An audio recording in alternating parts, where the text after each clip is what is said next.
CMS 중계 입시센터 원장 한현진. 관악센터 김희신입니다. 영재학교 전형의 첫 단계인 서류 전형에 대해서 이야기해 보겠습니다. 영재학교 입시에는 어떤 단계들이 있고 서류 전형이라는 게 무엇이죠? 네, 영재학교는 세 단계로 이루어집니다. 1단계 서류, 2단계 집필, 3단계 캠프 전형이 있습니다. 그 중에서 이제 영재학교에서 1단계 서류 전형 같은 경우에는 2단계, 3단계로 넘어가기 위해서 반드시 필요한 관문이죠. 네, 학생들을 서류를 통해서 영재성을 판단을 해서 2단계 시험을 칠지 말지를 판단하는 아주 중요한 전형이라고 할 수 있습니다. 네. 그럼 뭐 장래희망이나 어떻게 공부했고 어떻게 공부해 갈 것인지에 대한 내용이 들어있겠습니다. 네, 맞습니다. 네, 서류 전형도 영재학교에 진학에 있어서 가장 중요한 부분이니까 어떤 특징이 있고 어떻게 준비를 해야 되는지 한번 같이 이야기해 보도록 합시다. 네, 좋습니다. 올해 지원자 수입니다. 작년에 비해서 이제 인원수가 되게 많이 줄어든 거라고 저는 생각이 드는데요. 네. 그렇습니다. 작년에 한 11,000명 정도가 지원을 했는데 올해는 거기 한 절반 정도인 5,000명 정도가 지원을 했습니다. 그러네요, 진짜. 왜 이렇게 많이 줄어들었을까요, 사실은? 예. 작년까지는 한 번에 여러 학교에 중복 지원이 가능했습니다. 근데 올해부터 한 개 학교에만 서류를 낼 수 있었습니다. 작년까지 보통 한 학생이 한 2개 정도 서류를 지원했으니까 실질적으로 지원 학생 수는 크게 변하지 않았습니다. 네. 그러면 이 지원한 학생들 중에 얼마나 시험을 보는 건가요? 중복 지원이 가능할 때는 거의 대부분이 시험을 볼 수 있었는데 올해부터는 분위기가 조금 다릅니다. 아, 그렇구나. 어떤 학교가 서류 전형에서 가장 힘들었을까요, 그러면? 보시면 이게 올해 서류 불합격률입니다. 이 중에 경기랑 한국이랑 세종 정도가 서류에서 한 절반 정도 아이들을 떨어뜨리고 있습니다. 그래서 경기, 한국, 세종을 준비하시는 학생들이라면 조금 더 서류에 신경을 써야 되고 전체적으로는 한 32% 정도가 서류에서 떨어졌습니다. 그러니까 서류 전형에 대해서 대비를 조금 더 철저히 해야 되는 분위기이긴 합니다. 아, 그렇구나. 예. 자, 그럼 우리 CMS 학생들은 어느 정도 이제 서류에서 합격을 했죠? 말씀드렸다시피 전국적으로는 한 68% 정도 통과를 했지만 저희 CMS 아이들은 한 86% 정도가 통과를 했습니다. 그러면 이제 사실은 이제 이게 뭐 탈락률은 14%밖에 안 되기 때문에 아주 놀라운 수치인데요. 네, CMS는 뭐가 이렇게 특별하죠, 저희가? 일단 저희 CMS는 영재학교를 준비하는 학생이 가장 많습니다.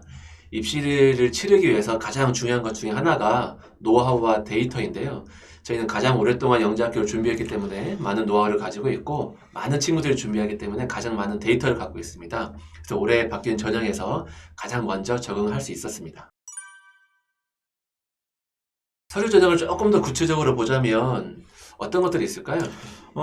일단은 이제 기본적으로 이제 입시 요강에 나와 있는 것처럼 가장 중요한 게 이제 자기소개서랑 예. 생활기록부, 추천서가 있습니다. 예. 자기소개서는 작년에 비해 올해 좀 달라진 게 있을까요? 뭐 작년에 비해서 거의 달라지는 것은 없습니다. 예, 보면은 대구나 세종, 인천에서 이제 글자 수가 좀 줄어들 뿐이지 뭐 수학이나 과학 탐구 영역에 대하거나 아니면은 뭐 인성 부분에 있어서는 크게 뭐 달라진 것이 없이 그냥 쭉 그대로 가고 있습니다. 작년하고 비슷하게. 예. 자, 아이들을 가르치다 보면 무엇을 탐구해야 되는지에 대해서 감을 잡지 못하는 경우가 많은데 이것에 대해서는 어떻게 생각하세요? 네, 맞습니다. 뭐 아이들마다 이제 뭐 특성이 다 다르잖아요. 이제 수학을 좋아하는 애들, 뭐 과학을 좋아하는 애들도 있고, 그 다음에 뭐 기하를 좋아하거나 조합을 좋아하거나 대수를 좋아하는 애들이 있고. 그러면 이제 아이들마다 그 특징에 맞는 좋아하는 과목에 맞는 주제에 대해서 이제 아이들하고 이제 같이 이야기도 나누면서 공감을 하면서 거기에 대해서 이제 뭐 공부할 만한 어떤 주제거리라든지 책이라든지 뭐 논문이라든지 이런 걸 추천을 해주면서 그걸 보고 스스로 뭔가를 찾아가도록 하면은 아이들 스스로 이제 탐구를 잘 해 오기도 합니다. 평소에 아이들을 많이 관찰하고 이끌어주는 저희 CMS에서는 가능한 일이겠습니다. 네, 맞습니다. 뭐 저희가 이제 뭐 자랑은 아니지만 아이들이 탐구하는 게 쉽지만은 않아요, 스스로. 그래서 이제 뭐 그런 것들이 요즘 같은 시대에는 그래서 이제 아이들에게 이제 또 저희 CMS는 많은 관심을 가지고 아이들하고 얘기도 많이 나누면서 관심을 많이 쏟아붓고 있습니다. 네. 그러면 생활기록부 생기부에는 많은 내용들이 담기는데 주로 어떤 항목들이 평가가 되죠? 뭐 여러 항목들이 평가하지만 올해 분위기에서는 뭐 원장님도 아시겠지만 예. 뭐 내신 아닐까요? 내신? 맞습니다. 네. 예. 고등학교 입학을 위한 과정이기 때문에 중학교 때 내신을 얼마나 잘 받아뒀는지는 당연히 체크할 것 같습니다. 전 과목이 A면 당연히 좋지만 주요 과목에서 내신에 누락이 없도록 꼭 챙겨야 됩니다. 네. 뭐 물론 이제 뭐 내신도 중요하고요. 그다음에 가장 또 이제 중요하게 생각하는 게 성실과 관련된 출결 아니겠습니까? 출결하고 독서. 물론입니다. 네. 그리고 생기부에 독서를 얼마나 적어야 하나라는 질문도 많이 하시는데 독서는 어느 정도 해야 되고 특별히 더 신경을 써야 되는 학교가 있을까요? 독서는 많이 하면 좋죠, 사실은. 뭐, 수학이라든지 과학이라든지 장래 희망과 관련된 독서는 꾸준히 하는 게 좋다고 생각합니다. 그래야지만 사고의 능력도 길러지기 때문에, 발산적 사고도 많이 길러지거든요. 창의적인 생각도 많이 길러지고. 그래서 이제 독서는 중요하다고 생각되고요. 그 다음에 또 이런 것들이 또 생기부에 기록되기 때문에 독서 항목도 되게 중요합니다. 네. 특히 이제 독서 항목을 자소서에 써야 되는 학교가 있죠. 예, 경기하고 인천 같은 경우에는, 예, 독서가 되게 중요하다고 할 수 있습니다. 네, 네. 맞습니다. 그리고 추천서는 학교 선생님이 작성해 주시는데 좋은 추천서를 받으려면 어떻게 해야 될까요? 그렇죠. 추천서는 뭐 당연히 선생님이 얘의 영재성이라든지 이런 부분을 판단하고 자기 이름을 걸고 하는 거기 때문에 되게 중요합니다. 그렇게 해서 아주 성실하게 선생님도 정말로 진실된 부분만 적어야 되기 때문에 그러기 위해서는 이제 선생님으로부터 진실된 평가를 받기 위해서는 학교 생활이 되게 중요하겠죠. 수업 시간에 발표를 잘한다거나 학교 친구들을 많이 도와준다거나 하는 활동도 중요하겠습니다. 네, 맞습니다. 그런 것도 이제 학교 생활에서의 인성적인 부분이라든지 그런 부분이기 때문에 되게 중요하다고 할 수 있습니다. 요즘 온라인 수업으로 아이들이 학교에 가지 않아서 수행이나 학교 생활 등에 놓치는 경우가 많은데 그렇지 않도록 조금 더 신경을 써야 되겠습니다. 네, 맞습니다. 결격 사유를 만들지 않는 게 가장 중요하다고 저는 생각합니다. 맞습니다. 그럼 결격 사유는 뭐 어떤 것이 있을까요? 일단 그러면? 무단은 다 안 좋고요. 뭐 무단 지각이나 무단 결석, 무단 결과는 없어야 됩니다. 맞습니다. 네.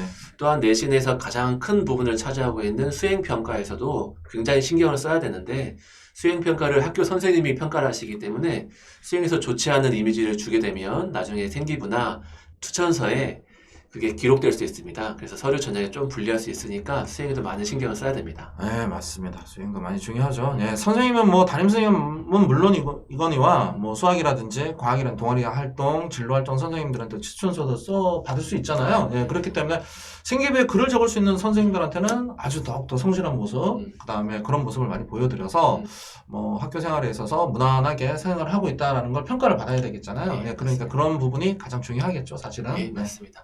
선생님과 학교 생활에 충실하고 결격 사유를 만들지 않고 저희 CMS로 오기만 하면 되는 거죠? 네, 맞습니다. 예, CMS로 결격 사유를 만들지 않고 CMS로 오면 되고 또한 결격 사유를 만들지 않습니다. 저희 CMS 네, 학생들은. 네, 맞습니다. 맞습니다. 예. 그러면 이제 저희 CMS 학생들은 서류 전형에 대비해서 어떻게 관리를 하고 있을까요? 일단 뭐 앞에서 말씀드렸다시피 전국 서류 탈락률이 한 32% 정도 되는데 CMS 친구들은 절반도 되지 않습니다. 그러니까 알아본 바로는 뭐 올해 서류 합격률이 제일 높습니다. 네, 맞습니다. 저도 뭐 10년 넘게 CMS에서 근무하고 학생들 지도했지만 항상 서류 합격률이 최고였고요. 그다음에 최종 합격률도 최고였습니다. 아, 네. 물론입니다. 또 우리는 또 뭐 학생들한테 꾸준하게 동기부여를 하고 있죠. 네. 네. 영장교 공부를 하는 게 쉬운 공부가 아니라서 지치기 마련인데 그렇지 않도록 중간중간에 많은 상담이랑 개별적인 관리를 통해서 학습 동기를 꾸준히 주고 있습니다. 네. 아이들 이제 뭐 좋아하는 과목을 파악해서 흥미롭게 읽어만한 책도 추천하고 생기부에 기록될 수 있도록 독서 관리도 해주고 그 다음에 본인이 좋아하는 뭐 탐구 활동이라든지 그런 주제에 대해서 같이 고민도 한번 해보고 네. 뭐 그 다음에 그런 탐구 능력이라든지 탐구 역량을 많이 키워주도록 노력하고 있죠, 저희가. 네, 맞습니다. 네, 네. 이런 것들 통해서 CMS가 서류 합격률이 최대인 겁니다. 네, 맞습니다. 네. 서류 전형이 아주 치열해지고 아무리 깐깐해지더라도 CMS는 더 강해질 수밖에 없겠죠. 아, 물론입니다. 네. 지금까지 서류 전형에 대해서 간단히 알아봤습니다. 더 자세한 내용은 지금 채팅으로 물어보셔도 되고 가까운 CMS에 방문하셔서 물어보셔도 됩니다. 언제든 환영하니까요. 부담 없이 방문하셔서 물어보시면 되겠습니다. 네, 감사합니다. 네, 감사합니다.